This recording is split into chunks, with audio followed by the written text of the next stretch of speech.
Assalamualaikum warahmatullahi wabarakatuh. Selamat siang, salam sejahtera untuk kita semua. Baik, di video pembelajaran kelima kali ini, saya masih berkutat di RabbitMiner ya. Dan ini masih berkolaborasi juga dengan Ibu Sylvia dari Universitas Teknologi Sumbawa. Baik, sekarang kita akan belajar, kalau kemarin tentang klasifikasi, sekarang kita tentang clustering ya, menggunakan k-means. Oke. Sekarang kita belajar menggunakan k-means dengan data. Mungkin kita coba dulu data dari sampelnya RabbitMiner ya. Kita coba data mungkin Titanic dah. Titanic ini kayaknya menarik ya.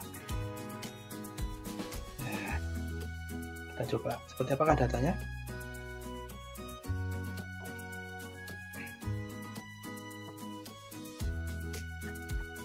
Ya, ini ya datanya ternyata ada bermacam-macam di sini. Nah, ada mulai dari passenger, kemudian ada nama, kemudian ada jenis kelamin, usia, data yang lain, gitu ya. Tapi di sini masih ada data yang missing ya, jadi mungkin di sini agak tricky sebenarnya. Oke, kalau begitu kita coba pakai data lainnya saja ya. Karena ini akan fokusnya ke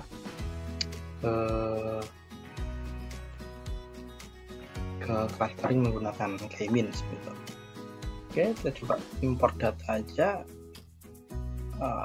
Bisa dari sini di komputer, mungkin kita cek di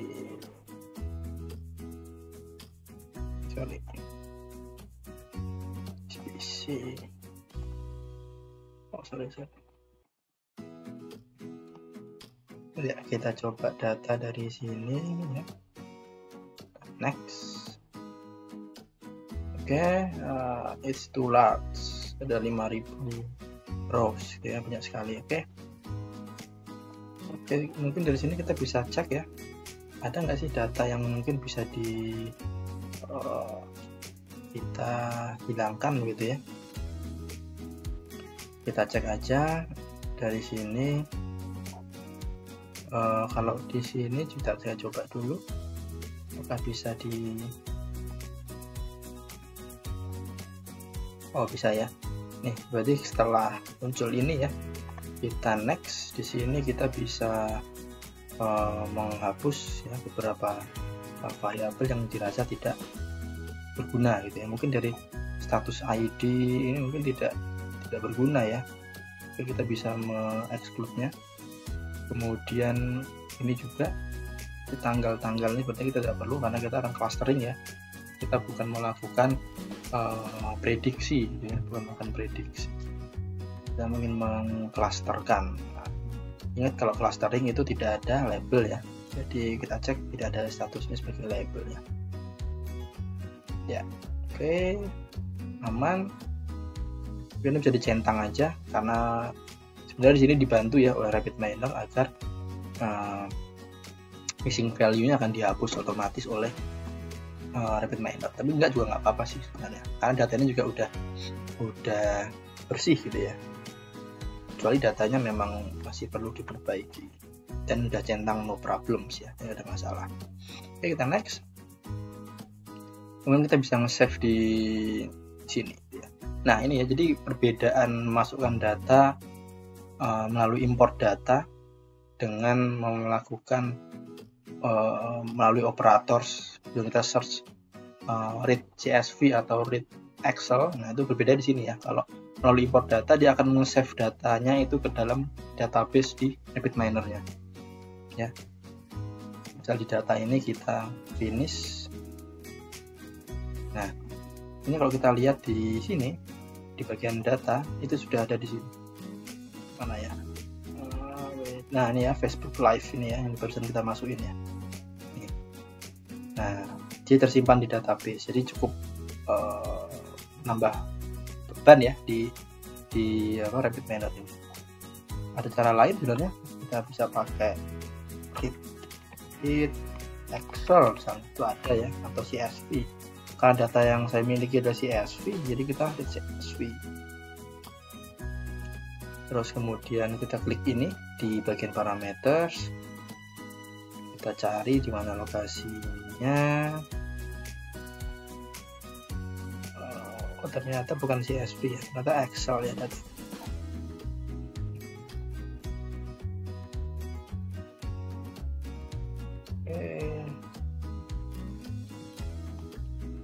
Ini kita hapus saja kalau data kita berubah Excel. Kemudian kembali ke parameters, scenario, dan ya masuk ya, ada di sini ya. Dapat kita coba open. Nah, ini Excel, jadi ya kita harus Excel. Nah, kita bisa langsung mengolah.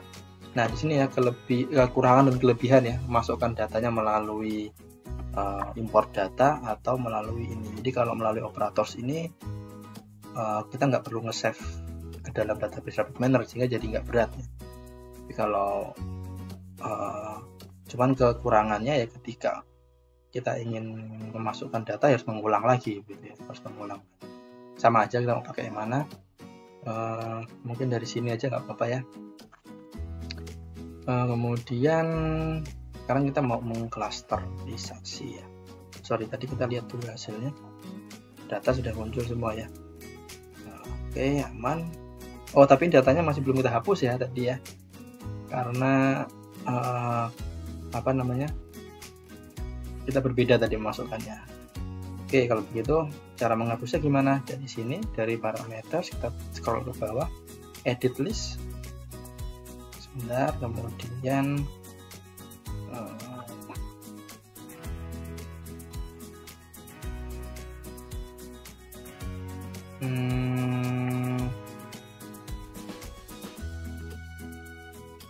kita coba untuk menghapus variabelnya. Mungkin coba kita ulang ya,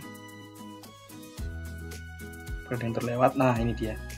Nah, kita hapus di sini ya, ketika ini tidak kita gunakan. Jadi sama aja ya, mau melalui import data atau melalui operators, read Excel atau CSV, tergantung data kita ini. Nah ya, udah hilang ya datanya ya. Statistik juga menyatakan missing datanya 0 semua, itu artinya aman, kita nggak perlu melakukan editing. Oke, simpel seperti itu. Kemudian sekarang kita ingin mengklasterisasi ya. Kita coba cari cluster menggunakan k-means. Oke, kita cari k-means ya, ini ya, k-means. Kemudian kita coba apakah bisa running di cluster ini. Nah, ini bisa kita lihat ya, cluster ini ada k-nya sama dengan 5, itu berarti dia akan mengelompokkannya menjadi 5 kelompok di dalam data ini. Nah, kalau max runs ini artinya RabbitMiner akan memprosesnya 10 kali ya, memproses 10 kali. Kemudian di sini untuk menentukan kita mau yang mana, karena data kita tadi mix ya, ada yang polinominal, ada yang integer, ada yang numerik gitu ya. Kita lamanya pilih mix measure ya. Kemudian max ini nggak perlu, ini max optimization steps ini bisa dibilang di defaultnya 100 ya. Itu berarti kalau di k-means itu kan ada titik centroidnya itu ya, centroidnya itu akan berpindah sebanyak 100 kali atau sebelum 100 dia akan berhenti ketika sudah maksimal. Ini maksimal defaultnya 100, tapi ya udah nggak apa-apa, kita nggak usah mengubah. K ini mungkin kita ubah dulu yang kecil dulu ya, kita ubah 2 dulu kali ya.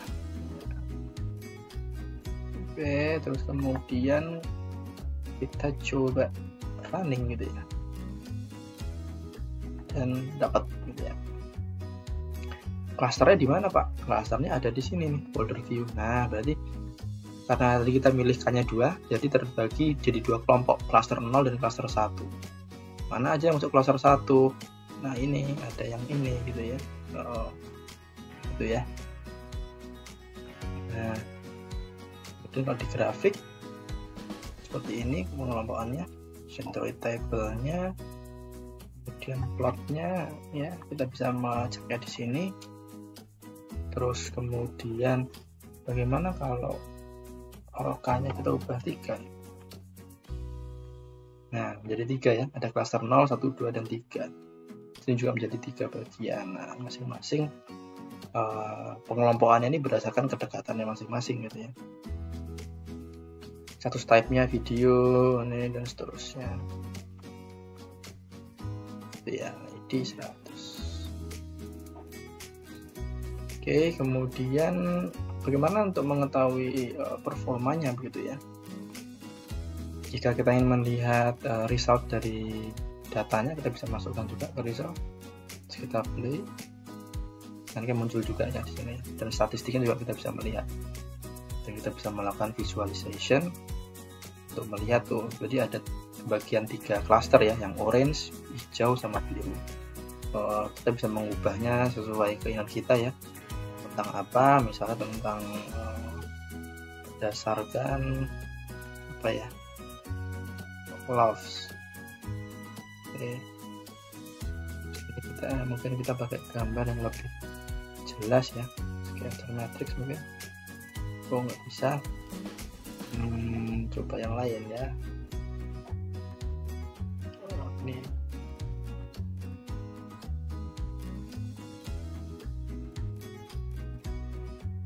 Nah, kalau antara X column dan value column tuh Y aksis ya, itu seperti ini pengklasternya.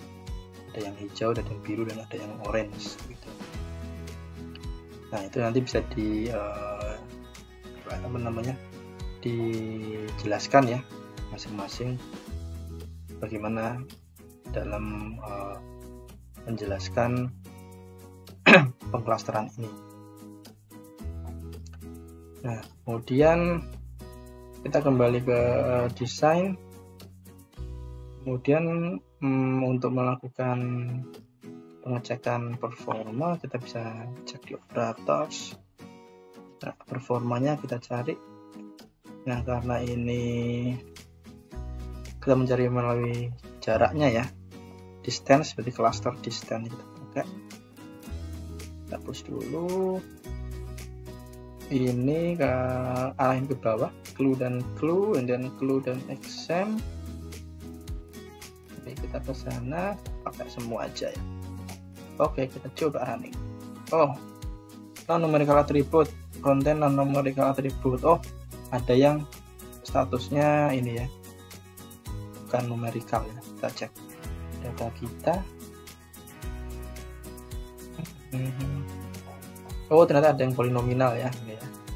Nah, ini kita bisa di drop aja, atau kita ubah juga bisa sih, tapi sementara ini untuk simulasi kita drop aja, kita uncheck aja kolomnya, kita apply, kemudian kita running kembali. Nah, ketemu ya.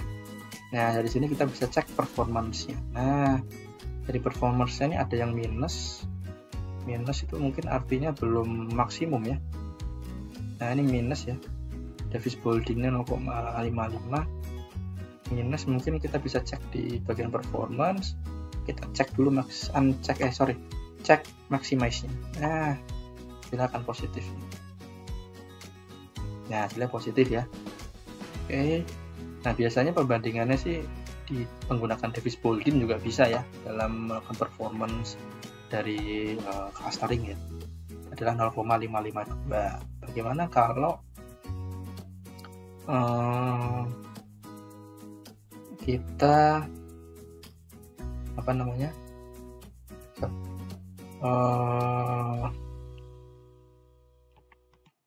kita coba klasternya kita ubah ke 2.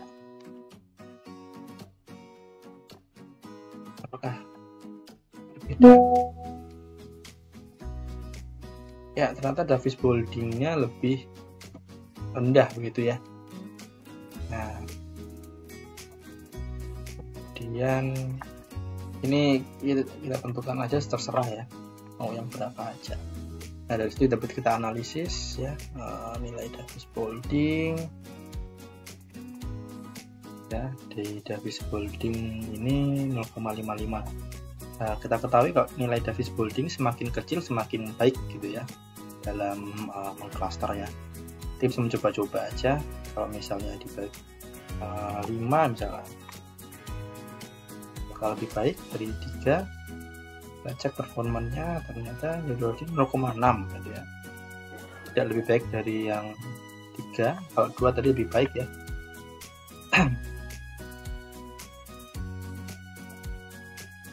Nah 0,4 berarti ketika mengklasterkannya menjadi 2 kelompok itu akan menjadi lebih baik jika dilihat dari Davis Bouldingnya gitu. Oke. Nah ini ya tuh. Oke. Selainnya ini untuk menganalisis ya, silahkan nanti mahasiswa bisa menganalisisnya sejauh mana untuk melakukan analisis.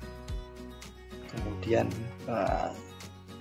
pada waktu tertentu kita akan presentasi mengenai hasil dari pengolahan datanya.